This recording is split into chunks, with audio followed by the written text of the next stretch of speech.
we're so afraid to be a beginner. We're so afraid for people to see us beginning something new. We want to show up when we have the beautiful after photo. Like, see, I did all this thing in silence and nobody noticed.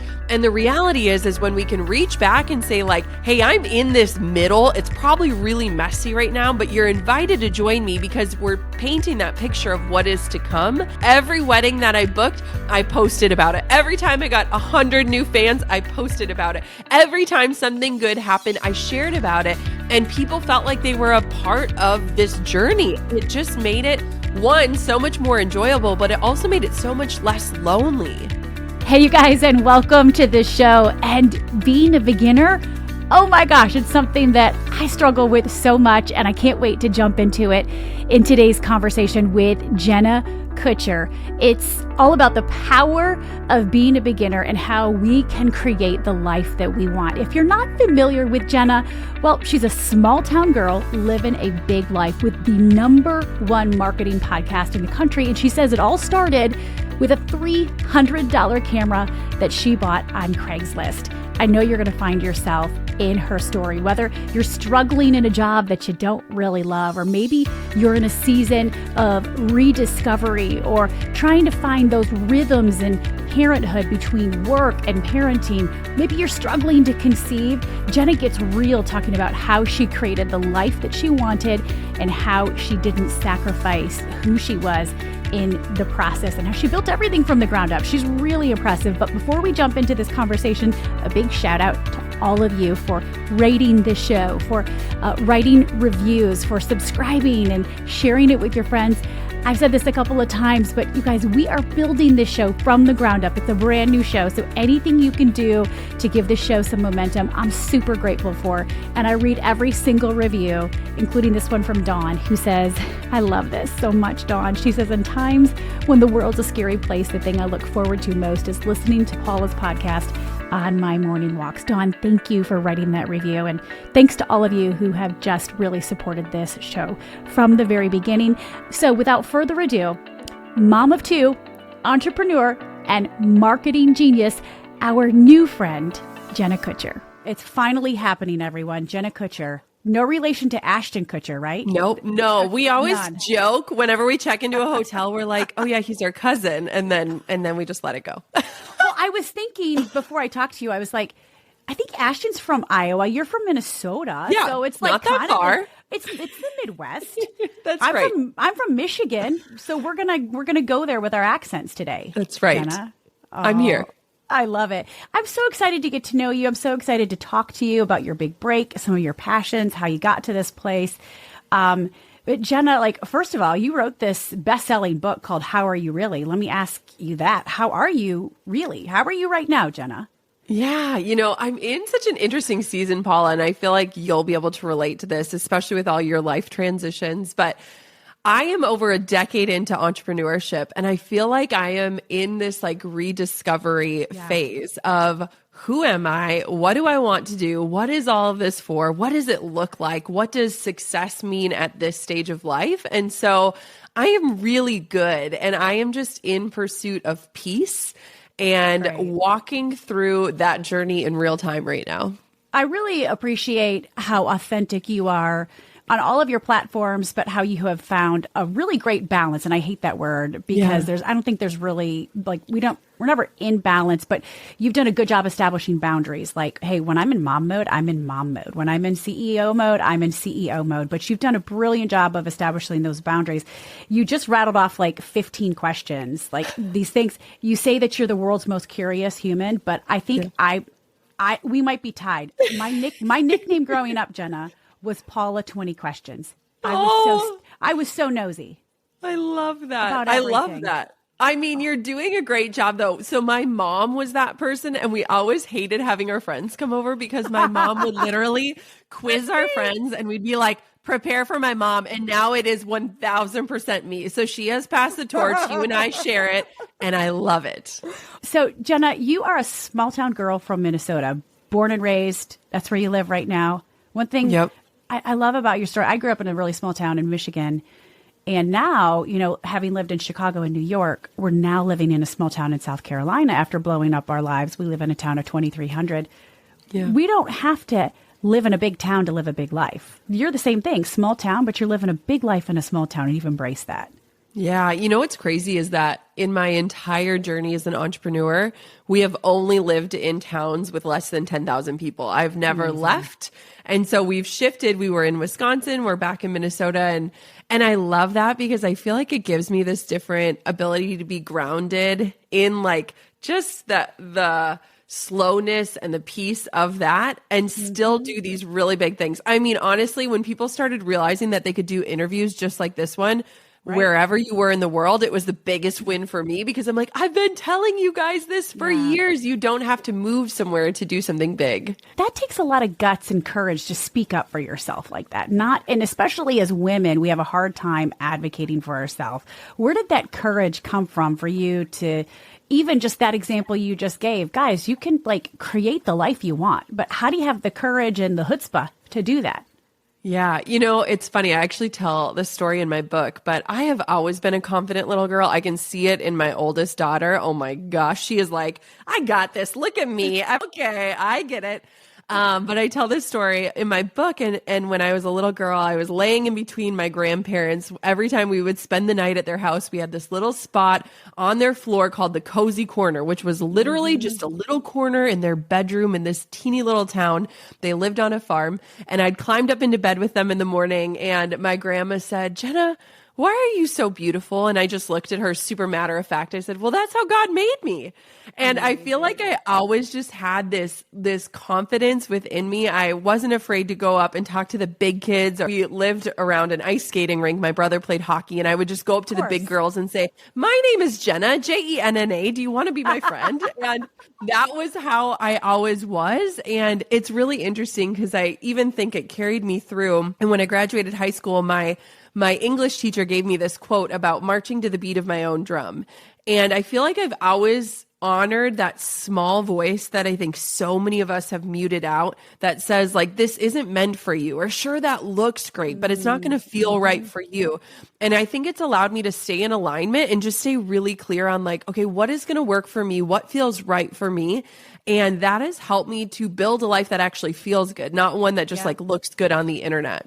Yeah, I like you aren't just talking the talk, you're walking it. And I respect you for that. You have the #1 marketing podcast in the country. It's called The Goal Digger, if you all have not listened to it. And I highly encourage you to.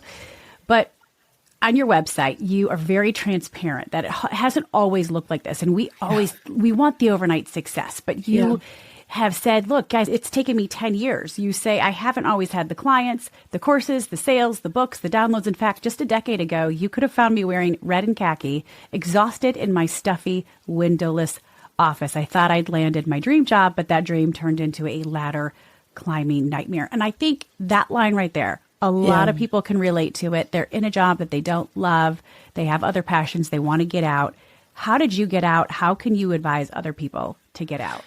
Yeah, it's so interesting, Paula. I'll never forget the day that my boss sat me down. She was this amazing woman. She's still in my life today. And she sat me down at her desk and she said, congratulations, we've planned out the next 5 years of your life for you. And I'm sure you can relate to this in a sense of they thought they were doing me this favor of like, okay, here's where you're at. Here's where you're going to go next and next and next. And right away, I had this visceral gut reaction of like, they didn't even ask me what I want. Like they didn't ask me what I see for my life. And what was crazy about it is that they were spouting off that I would earn more and earn more and earn more, but they didn't realize all I wanted was time. Time has been my currency. And I feel like I am an old soul in that way that like, even when I was 23, I remember leaving that meeting and going back to my office, seeing this picture of this cute boy from college with the little mole by his lip and thinking, do I want to spend the next 5 years looking at this picture of the person that I love? Or do I want to figure out a way to build a life with him where I get to experience him and be with him? And it was just really interesting reaction of like, oh, this doesn't feel right. Like some people would jump at this chance. This is a beautiful opportunity. I'm not throwing it away, but I need to get out of this. And so it was so interesting because I had no plan. I didn't know, okay, I'm going to start a business or this is what it's going to be or this is what it's going to look like. And I had bought a camera because we were planning our wedding. We couldn't afford a wedding photographer for every little thing. And so I wanted to document the engagement and this party and that. And so I bought this camera and I started to feel creative again. And I don't know if this has ever happened to you, but seeing as you're multi-passionate just like I am, you forget that like you're this creative being and like you love to like try new things and experiment. And so when I bought a camera, it totally inspired me again. And I found myself falling asleep with my camera on my nightstand and waking up and taking pictures and styling shoes and my dog and all these different things. And I was like, wait, like maybe this is a thing. And so I've really learned to like pursue those curiosities, like those little God nudges of like, where is this coming from? I'm not totally sure, but I'm going to follow it. And so in the next year, I built this photography business, having never taken a photography class, having never studied entrepreneurship. And I was able to leave that 9-to-5 job and start a wedding photography business. Oh my gosh. You say, yeah, your life changed. You bought that $300 camera off Craigslist. Yeah. Right? And you put yourself out there. Oh, wow. Jenna, what was the job, by the way? The stuffy So I worked job? for Target with the red and khaki. I was like, red and cat. Is she a waitress at Red Lobster? Yes. She would No. not be, which I was a waitress at Red Lobster, but I'm like, no, that wouldn't be a stuffy. Those Cheddar job. Bay biscuits are so good. You know they're homemade, right? You know they're made from scratch. Don't tell me that because I always want to recreate them. From scratch in the back, in the kitchen. So good. So good. Okay. I worked for Target and I was head of HR for a store of like 150 employees. So I had like a little office in the store, but then I was also bringing the garbage out at night, helping stock the shelves. And so it was this beautiful juxtaposition of like, here's what sounds really important, the executive team leader of human resources, but here's what it really looks like. And it was being a key carrier and being called if the alarms go off in the middle of the night and driving around the store to make sure there's no one there. And so it was very interesting because I think too, it was one of those times in my life where I realized this sounds important. This sounds exciting. This sounds like success, but it doesn't feel that way. And so even if people call it a little hobby or my little photography business, to me, I know that it feels better than what sounds important. What can't be overstated is it was Target. You're talking about a retail giant who's like, hey, we have a bright future for you. Not just the bright shirts, but we have a bright future for you, Jenna. And you walked away from that because it didn't align with your values and beliefs. Yeah. Oh my gosh. Okay. So you buy this $300 camera, this side hustle becomes your business. You're getting married in the same year. What was your big break? Yeah. Well, it was the first time somebody actually paid me to take pictures of them. Oh my God. It felt like $1 million. It was 100. And I didn't even account for how much time I was spending on every piece of it. Right. But I think that for anyone who has ever had that entrepreneurial spirit, the moment that someone proves that your concept is worthy of investment, oh my gosh, your mind is blown. Your world is expanded. You can start to imagine like what this could actually look like. And I will never forget my first wedding couple. It was Madeline and Tyler. And I think about them often because it gave me the confidence of like, this could be a thing. This could really be a thing. And I went on to shoot over 100 weddings. I was named the top wedding photographer in the state of Wisconsin for multiple years on end. But then I found myself in another position of like, and this doesn't feel right anymore. And it was that our lives had changed and we were kind of entering a new season of our lives. Okay, you guys, I'm not going to tell you about something unless I really love it. And I love Able clothing. Like you, I'm super busy. I don't have time to shop. I'm juggling all the things, work, life, kids, and trying to squeeze in a shower. And that's why I love Able, because these are clothes and accessories made by women for women, and they're sustainable with a purpose. Now, for all of you guys listening, hey, your woman is gonna love Able. And right now, fill up your cart, get 40% off your entire purchase by using this proprietary code. It is Carrie Holiday 40. That's CARRY Holiday 40. The sale only goes through Monday, the 27th, which is Cyber Monday. Again, that code is Carrie Holiday 40. All the details in my show notes.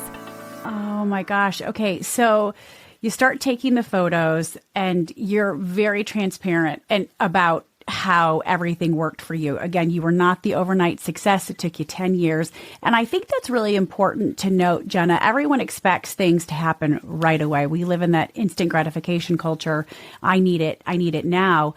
But this is what you write. You say in 2014, so 3 years after you started your business, you had less than 2,000 followers on Instagram. And then in 2015, you hit 10K, which is a milestone. 2017, you hit 100,000. And then you went viral in 2018. Now you have millions of followers.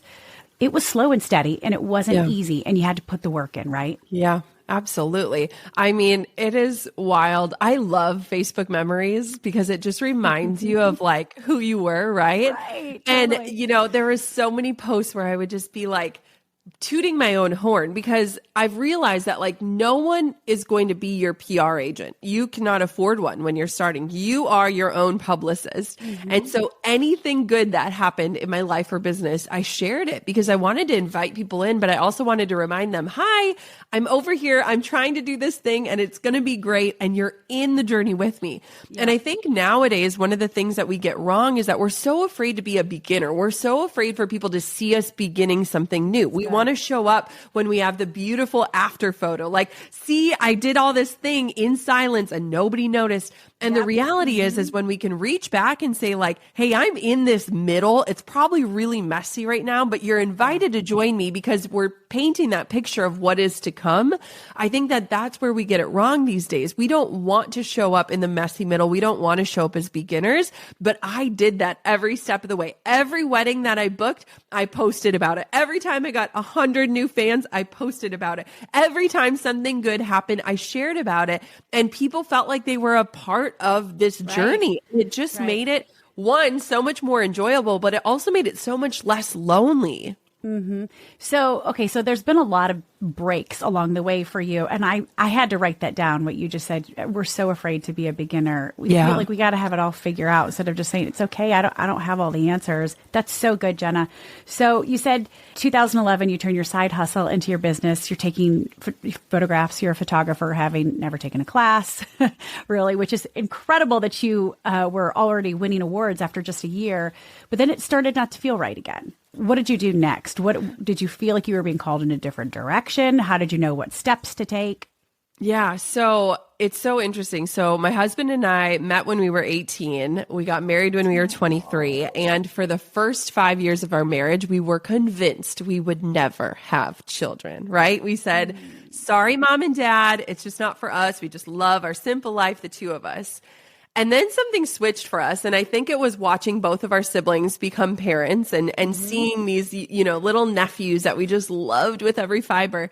And, the tables started to turn. And all of a sudden, I feel like God just like plopped this idea of like, maybe we do want to be parents. And, as a wedding photographer, your life is planned a year in advance. And for me, being in the Midwest, I basically was shooting every single weekend from April until October with no breaks. And so thinking about logistically, how is this going to work? How am I going to be pregnant and have a kid and shoot these weddings? And what does this even look like? And so we were able to get pregnant, and within 10 weeks, we went in for the doctor's appointment and heard the awful words, trigger warning for anyone, miscarriage. And they said there is no heartbeat. It was so interesting because I went through that loss, and I know you've had losses similar in that I felt convicted, like there's got to be a reason for this. And maybe God just wants me to share this. And like, maybe this will be a part of my story and I get to paint his redemption and it's just, it's going to be okay. And so I had to wait an entire year to try again to plan my pregnancy around wedding season. And a year later, we find out we're pregnant again. And I think this is it. This is the good story. I get to show everyone how great God is. And this is it. And we went in, we heard a heartbeat. We said, this is different. This time it's different. And then it wasn't. And we had another loss. And that time I was just angry. Like I was so angry of like, why is this happening? And what is going on? And what is happening in my body? And there was just this different layer of fear. There wasn't this conviction of there's a reason.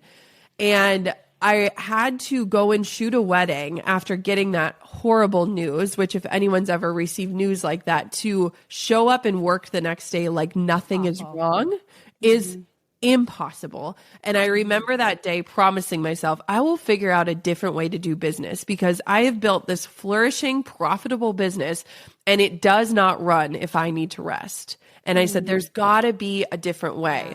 And so I vowed to myself, let's figure this out. And so that was when I started to really explore the online world and how can I teach other people what I've learned and how can I show up and in the comfort of my own home and have that freedom that I craved when I became an entrepreneur in the first place. And so many of us, we start these businesses painting this vision of freedom, but what we really do is we build ourselves jobs that require us to run 24/7. And so that was a huge turning point for me, is like, how do I build something that's different? That is exactly what I did. And we were able to kind of pivot more into the online space. I was still shooting weddings, but I was taking less and less and less. I was not one to abandon what had gotten me to that point, but I was one to leverage it to say, okay, this got me to here, but how do I now move into the new direction? And so that was exactly what we ended up doing. Wow. And then I just want to say, I know how you feel, and I know a lot of people listening can relate to that, having to just kind of do that next thing after you hear those dreaded words, there is no heartbeat. I remember preparing for this exclusive interview. This was 2017. I had booked this exclusive interview with Sean Spicer, and there was all kinds of controversy at the time. We had promoted the interview, and the day before I was told there's no heartbeat. And I've got to prepare for the interview of my career. And then I had to, you have the miscarriage, and then you have to have a DNC or however the baby has to get passed, and then you go to work the next day. And it's just, nobody knows what you have to carry or what you're carrying at that moment and how emotional it is. But I feel you, Jenna. So 2018, you go viral. You have a baby. You have your baby Coco, right? She's born in 2018. And then you also go viral. And the title of this... Some of the titles, I mean, I'm kind of offended for you, but this curvy woman opens up about having Mr. Six-Pack as her husband, inspiring thousands. I'm like... So funny. I mean, we die over it. What? First things first. My husband is a dreamboat. I love him to death. He has always loved working out. And when I was in that season of life with 2 losses back to back, full-time entrepreneurship, pedal to the metal, like I have always been someone who has just loved my body. Like that confidence that 3-year-old had in her, that 30-year-old had in her. And it was so funny because the post was really just clapping back at someone who had been like, how does a girl like you get a guy like him? And I was like, we have been together for 10 years. Like we have been through so many life stages, so many losses, so many victories. Like, what are you talking about? And so when it went viral, it was almost laughable because it was like, how is this a news story? And it was really interesting too, because up until that point, Paula, you brought this up earlier, like everything had happened so organically. I felt like I knew my followers. I felt like they had been in on this journey. And all of a sudden, overnight, hundreds of thousands of people start following. And it's like, what do they want from me? And what do they expect from me? And how do we carry this narrative that doesn't even really sit right with us? And what do we do to like leverage this story in a positive light? And it's been so interesting because nobody talks about the downside of going viral. There's so many beautiful things that can come from it, but it's also one of those things where it's like, all of a sudden these strangers are watching and seeing what we're going to do and how we're going to post about this. And it's like, I've been talking about my body for years because I think as women, how we feel about our bodies impacts how we show up and what we believe is possible for ourselves. 100%. And so it was hilarious. It was very hilarious. You should have said, my name is Jenna. Yeah. That's how you spell it to that woman. Yes. And you've been on your own journey. You've really started investing in your health and working out. And you look strong. Yeah. Really strong. I feel it. Like, I saw you do some sort of like wall handstand push-ups. I was like, I watched it like 6 times. I'm like, I took CrossFit for 2 years and I didn't do that to save my life. Yeah. So, it's been so interesting because I think for a while there was this part of me that believed and we talked about this notion of balance, right? Mm-hmm. And I feel like there have been so many different stages of my life where it's like, I'm all in on my business. I'm all in on motherhood. I'm all in. And like I said at the beginning, I feel like I'm in this rediscovery phase of who am I? What do I want for myself? And how do I want to show up in the world? And similar to you launched a book this year. You know how much energy that takes. And I was coming out of having my second baby, thinking about launching this book, wanting to do all these big things and thinking, I don't have the energy to do this. I don't know how I'm going to do this all. And that was when I started to reprioritize my health and dig into it. And it's been so interesting because it's been a little bit polarizing for some people because I've talked about my body for so long. And so now to see this shift and this focus on my health in a different light has been hard for people to understand. And again, it's just had to make me come back to like, what do I want for myself? How do I want to feel? And how can this potentially inspire people? And so it's been a really interesting journey. It's very personal, but I'm trying to not keep it super private, if that makes sense. I really admire you for how you're handling it too. And I just think you look strong. You know, I feel it. And the fact that you're putting it out there, I think is really forcing people to engage in some really great conversations. And you're not afraid you don't shy away from those hard conversations, Jenna, which I appreciate about you. Okay, last real question, and then we'll get into a couple of your questions. And I'm sure even in that stuffy windowless job, you still learned a lot. Like I've learned even working at Red Lobster and Arby's and all these random jobs that I've had along the way, cleaning apartments, you learn things that you can take down the road. But what advice do you have for those that are looking for their big break? You mentioned, be a beginner, but what kind of advice do you have for anybody looking for that break? Yeah. So we talked about how this culture is so instantaneous. We want things right away. And I think that there's another side of our culture that is so quick to abandon the gifts or the opportunities or the things right in front of you, the things that you're doing today. And I've learned that like we cannot grovel in the gift that we have as of today, but we can leverage it to be like our launch pad. And so every single time that I've started to feel that nudge, it's not like I walked out of Target that day and said, peace out, I'll figure this out. I've always had to figure it out and use what is already working in my life to get me to where I want to go. And so there are two types of people. There are jump in the net will appear types of people. And then there are people like me who are like, let me knit the net before I dive into it. And so what I would say is if you find yourself in a position where there is something out of alignment or that little voice saying this isn't it for you, figure out what you can take from this life that you're currently living to help you launch forward and move in the direction that you want to go. Yeah. I'm the jump in the net person. My sister I love says that. She says I'm fire aim ready. Like there we go. I get in the car, start driving, and then I adjust my mirrors. Yes. Because otherwise I'll overanalyze. I'll think about it and I'll how it to death. Yes. So. And I think it's good for people to have friends that are both types in their life because it's that challenge of like, go for it. It's like, well, wait, what's the plan? Like, how do we do this all together? Exactly. It's a nice balance, right? Yes. It keeps us honest. Okay, a couple of your questions. Terry wants to know, she says, what's the story behind your podcast name? And of course, it's called Goal Digger, GOAL, the number one marketing podcast in the country. What's the story behind the name of it? You know what? There's no great story. And sometimes I hate the name because when I tell people that, they look at my husband like I'm a gold digger. And I'm like, no, he's a stay-at-home dad. But when I was starting it, my community did like a hive mind and someone brought that up. And I was like, oh, that's super cute. I love it. Okay. And I do love goals and I love doing them in a special way of a way of alignment. And so it fits, but sometimes I have to spell it out for people. And I'm like, next time I name something, I'm not going to do something that I need to spell it out. So Terry, I'm sorry to disappoint you on this one. Oh, okay. Diana says, you have really cool style. Where do you shop? And I know you said you'd rather like any given day, like me, I love to be in jeans or jorts, which I have on now, shorts and a t-shirt. Well, Paula and I were laughing because I have on like Lululemon shorts and then a sweater. So I have a recent obsession with a shop. I might even say it wrong. Sezane, Sezane, Sezane. Because I was like, Sezane, she's like a popular Yes, no, Sezane, I think. Sezane. E. Yes. Okay.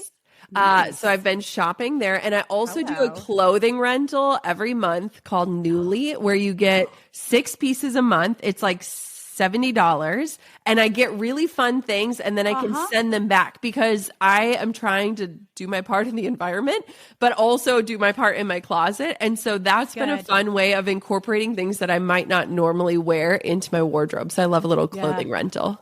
One of my dear friends loves Newly. Yes. I'm always like, where'd you get that? She's like, Newly. Yes. And then if you really like a piece, you can buy it. So it's like, great. That's great. And then this last question, why do you think women are afraid to dream? Oh, because the second that you put it out there, you are accountable to doing something about that. And so I feel like we don't even want to get quiet with ourselves and admit that life doesn't feel like we thought it would. We don't want that accountability because we know we are the doers. And the minute we admit the dream, we got to do. And so we don't even want to go there. Oh, well, I'm so glad that you went there. I'm glad that you and I were able to talk about it, Jenna. This has been so great to get to know you. Jenna from Minnesota. You will be my friend.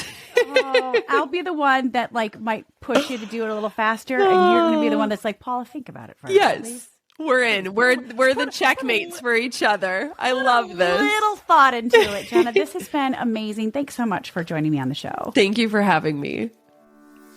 I bet you're going to want to keep tabs on Jenna, so I'm going to put a link to her podcast, which is called Goal Digger, in the show notes, as well as her website, so you can keep up to date with everything that's going on in Jenna's world. What a great conversation. And by the way, did you guys know that I have a personal newsletter? You know the work that I'm doing with Carrie and for working moms and advocating for mothers in general. And we have a newsletter for working moms called the Carrie-All, but I do a personal newsletter, and it goes out every 2 weeks. It's content to help you live your best life. We have a great time. I recommend my favorites. We do fun giveaways. I keep it real, just honest conversations about real life. I encourage you to sign up for my personal newsletter at paulafarisofficial.com. Again, you can go to my website, paulafarisofficial.com. It's free, and we just have a lot of fun. And again, I hope it's content to help you live your best life. Okay, Jenna is a new friend to us, right? Next week, I have another new friend to introduce you to. A new friend to me, and I know you're going to love her as much as I do.